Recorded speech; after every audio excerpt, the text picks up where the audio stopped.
आप देख रहे हैं जवाहर झारखंड और आपके साथ मैं हूं विवेक। गुमला से पहली खबर है, जहां सेरिंगदाग सतकुनवा में नक्सलियों ने हिंडाल्को के प्रोजेक्ट पर हमला कर दिया है और साथ ही 6 हाईवा गाड़ी, एक ट्रक, एक कैंपर और एक वाटर टैंक को आग के हवाले कर दिया।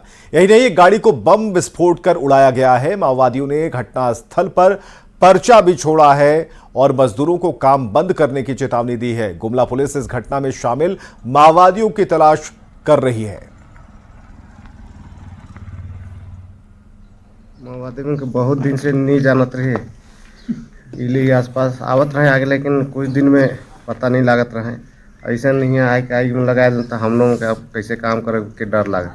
वो लोग आया था तो बोला कि काम बंद करने के लिए आग लगा देंगे और काम का है चालू किए आप लोग, तो आप लोग की रोजी रोटी मर जाएगा।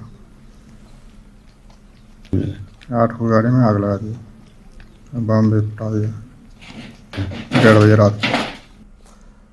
हजारीबाग के बगोदर के पास अपराधियों ने बगोदर से रांची जाने वाले नायक ट्रेवल्स के मालिक तालेश्वर साव को 4 गोली मार दी। घायल बस मालिक के भाई सिकंदर साव ने बताया कि कुछ दिन पहले हजारीबाग में बस को लेकर झगड़ा हुआ था और इसी विवाद को लेकर प्रतिद्वंदी बस मालिकों ने उनके भाई को गोली मारी है। घायल बस मालिक को आरोग्यम अस्पताल में प्राथमिक उपचार के बाद रांची रेफर कर दिया गया। विकास कुमार सुनील कुमार राणा, जो मेरा भैया को आज से 7-8 दिन पहले भी मारे थे हजारीबाग डिस्ट्रिक्ट मोड़ पे, और उसका मुन्ना गोप एक उसका शायद मालिक है। ये हम लोग को जानकारी हुआ था, सागर बस का मालिक। तो हम लोग को पता चला था, हम लोग को इस टाइम बात हम लोग बोले ठीक है कंप्रोमाइज़ कर लेते हैं। कंप्रोमाइज़ नहीं करने के कारण हम लोग मुकदमा जब किए उनके ऊपर, तो आज देखिए गोली मार दी। कहाँ मुकदमा किया? हजारीबाग सदर थाना में। कब किए थे? आज से 7-8 दिन पहले की बात है। कल हजारीबाग के विष्णुगढ़ थाना क्षेत्र में कल देर शाम एक गोलीकांड जैसी घटना प्रकाश में आई थी, जिसमें एक नर्सिंग होम संचालक घायल हुआ था। कुछ आज भी इसी तरीके से घटना प्रकाश में आई है। अगर इस हम घटना की बात करेंगे तो एक बस संचालन को लेकर यह मामला जो है वो विवाद बढ़ा, जिसके बाद जो है गोलीकांड जैसी घटना आज भी प्रकाश में आई है, जिसमें नायक बस के संचालक तालेश्वर साव जो है वो घायल हुए। हालांकि उन्हें जो है आनन फानन में हजारीबाग के आरोग्यम अस्पताल में भर्ती कराया गया। यहाँ के डॉक्टरों के द्वारा उन्हें जो है रांची रिम्स से भेजने की तैयारी चल रही है। लेकिन अगर हम इस घटना की बात करेंगे तो बीते दिन भी जो है जिस तरीके से बस संचालन को लेकर विवाद हुआ था, विवाद होने के जो आज फिर से ऐसी घटना घटी है, तो हम कह सकते हैं कि जिस तरीके से लगातार ऐसी घटनाएं प्रकाश में आ रही है, तो साफ तौर पर सुरक्षा व्यवस्था को लेकर भी जो है कई सवाल खड़े होते नजर आ रहे हैं। सुशांत सोनी, न्यूज 18 हजारीबाग। मेदिनीनगर में छतरपुर के पास NH-98 को जाम कर रहे चालक संघ के सदस्यों ने बीजेपी विधायक पुष्पा देवी की गाड़ी पर हमला कर दिया। पथराव में बीजेपी विधायक पुष्पा देवी बाल बाल बच गईं, जबकि पूर्व सांसद मनोज कुमार और उसके 2 गार्ड को चोट लगी है।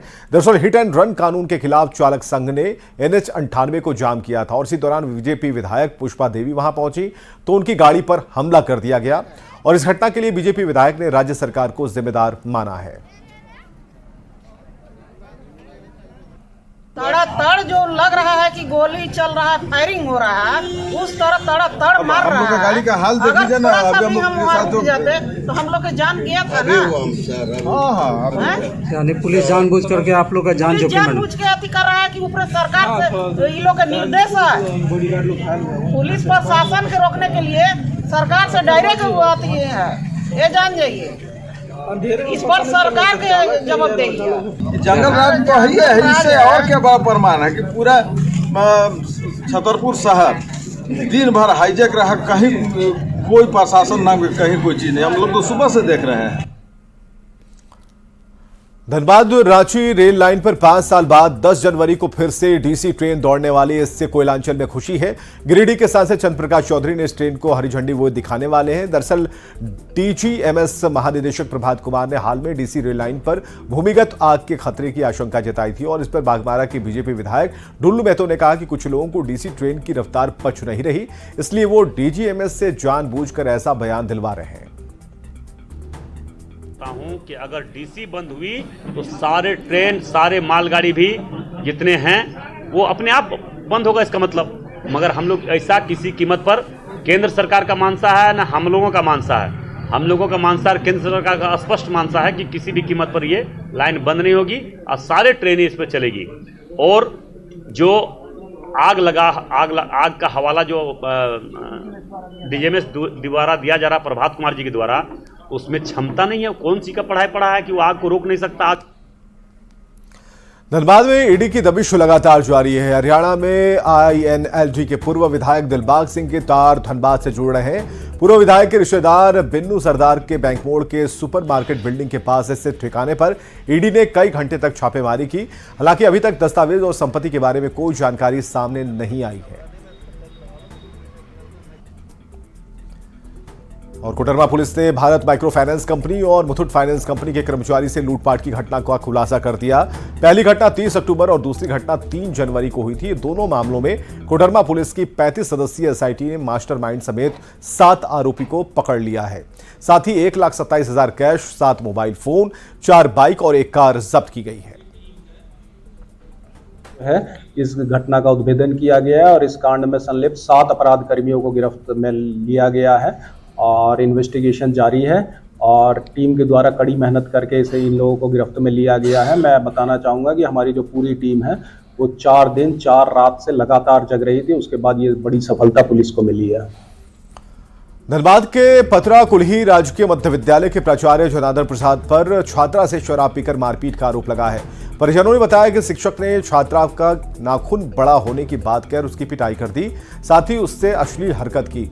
परिजनों की शिकायत पर टीचर के खिलाफ पोक्सो एक्ट के तहत केस दर्ज किया गया है।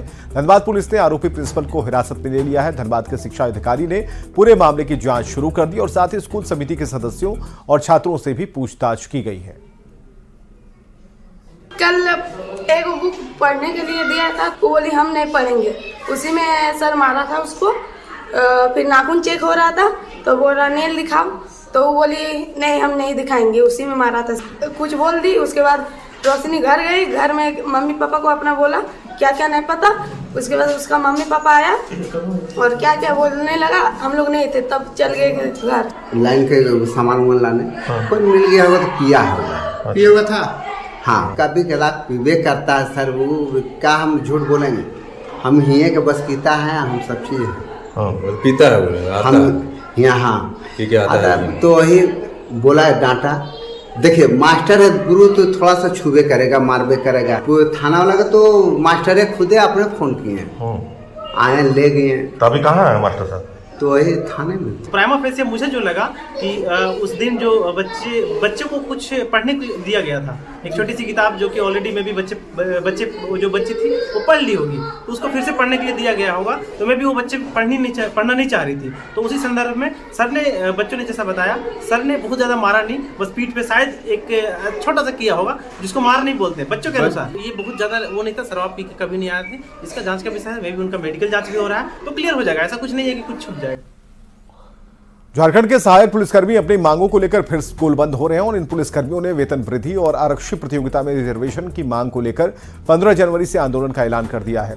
और इस बार ये पुलिसकर्मी आर पार के मूड में हैं। आंदोलनकारियों का कहना है कि वो साल 2017 से सिर्फ 10,000 रुपए के मानदेय पर काम कर रहे हैं। आंदोलन करने पर सरकार हर बार उन्हें मांग पूरा करने का आश्वासन देती है, लेकिन कभी भी उनकी मांगें पूरी नहीं करती। किसी प्रकार से सरकार की तरफ से कोई भी हम लोगों के लिए लाभ या कार्य हेतु किसी प्रकार का योगदान नहीं मिला है। इसलिए हम लोगों को फिर से इस बार आकर प्रेस वार्ता करते हुए सरकार से यह मांग करते हुए कि हम लोग को कम से कम 15 जनवरी तक, अब तक हम लोग का ये शायद आखिरी होगा, कि हमारी मांगों और नियमावलियों पर अपना ध्यान केंद्रित करें, ताकि हम लोगों को इस प्रकार का कोई कदम न उठाना पड़े और आप लोगों की संतावना की आवश्यकता न पड़े।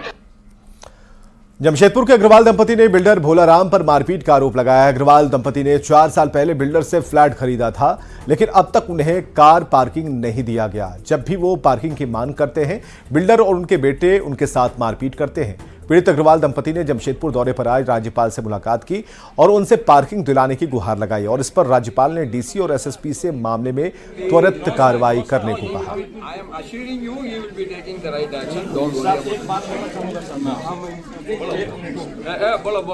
इससे पहले प्रभात सर ने गोलमुड़ी थाना प्रभारी को कहा कि अग्रवाल जी पति पत्नी से अकेले रहते हैं, ऐसी घटना नहीं होनी चाहिए। उसके बावजूद हमारे साथ मारपीट की गई और सर के फोन करने के बावजूद उन्होंने एफआईआर दर्ज नहीं किया।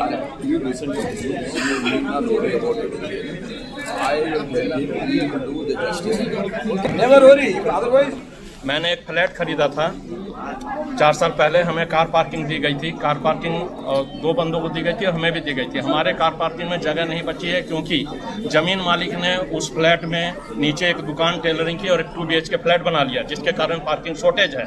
हमने उनसे कहा कि बाबू आप ऐसा मत करो, हमें पार्किंग दो, तो हमारे साथ मारपीट की गई, गाली गलौज दिया गया, तरह तरह से हमको टॉर्चर किया जा रहा है। जमशेदपुर में राम मनोहर लोहिया सेवा संस्थान की ओर से नेत्र ज्योति महायज्ञ किया गया और इस मौके पर राज्यपाल CP राधाकृष्णन ने संस्थान के कामकाज की सराहना की और साथ ही DC को अस्पताल के लिए 2 एकड़ जमीन देने का आदेश दिया। राम मनोहर लोहिया सेवा संस्थान की ओर से लगाए गए कैंप में मरीजों को निःशुल्क दवा और कंबल बांटी गई।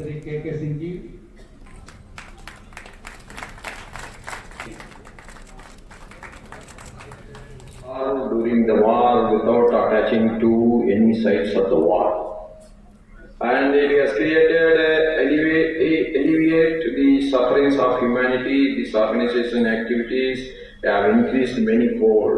We at times of war are to come to the aid of the people affected by the natural calamities. जरूर जाना चाहिए ऐसे कार्यक्रमों में, और वो एक छोटे से हमारे कार्यक्रम में वो यहाँ पर उपस्थित हुए हैं।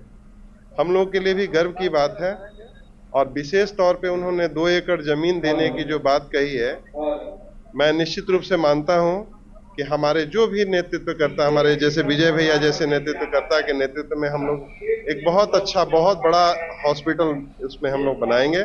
इसमें बहुत सारे गरीबों की सेवा हम लोग आगे कर पाएंगे भविष्य। लेकिन मेरा आगे का भी प्लान है, जब आगे का प्लान के लिए हम बहुत सारा चीज सोचे हैं।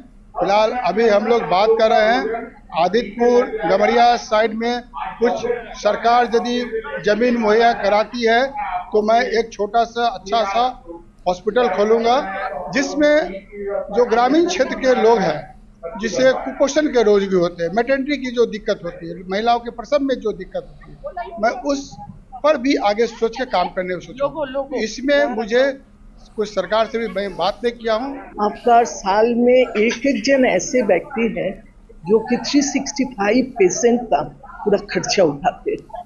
ये एक बहुत बड़ा समाज में सामाजिक कार्य आप बोल सकते हैं। और रेड क्रॉस सोसाइटी तो सारा विश्व में जाना जाता है कि कहीं कुछ आपदा आए, चाहे फ्लड आए, चाहे भूमिकंप आए, चाहे आपका कोई भी आपदा आए, तो रेड क्रॉस का वॉलंटियर हमेशा आगे बढ़ के। जमशेदपुर डेयरी और कॉम्फेड की तरफ से आश्वासन देता हूं कि इस तरह के सामाजिक कार्यों में कॉम्फेड और जमशेदपुर डेयरी हम लगातार साथ देती रही है और देती रहेगी। और हम लोग का ब्रांड है सुधा, जिसके तहत हम लोग दूध और मिल्क प्रोडक्ट्स का मार्केटिंग करते हैं शहर के उपभोक्ताओं के लिए। अब हम शहर के उपभोक्ताओं से करेंगे कि अच्छी गुणवत्ता के दूध के लिए सुधा के पर भरोसा कर सकते हैं। खूंटी थाने में पोस्टेड एसआई श्रीकांत कुमार को एसीबी ने 10,000 रुपए घूस लेते रंगे हाथ पकड़ा है। एसआई श्रीकांत कुमार ने मुरहू निवासी रोहित कुमार से जब्त ट्रैक्टर छुड़वाने के लिए 15,000 रुपए घूस मांगे थे, लेकिन रोहित कुमार ने घूस देने में असमर्थता जताई और इसके बाद एसीबी को पूरे मामले की जानकारी दी। इसके बाद एसीबी ने जाल बिछाया और 10,000 रुपए घूस लेते हुए एसआई श्रीकांत कुमार दबोच लिए गए। पाकुड़ के केकेएम कॉलेज कैंपस में सोहराय पर्व मनाया गया। इसमें जेएमएम विधायक लोबिन हेम्ब्रम, पूर्व जिला परिषद अध्यक्ष बाबू धन मुर्मू, बीजेपी नेता मिस फिका हसन और कॉलेज के प्रिंसिपल समेत कई लोग मौजूद थे।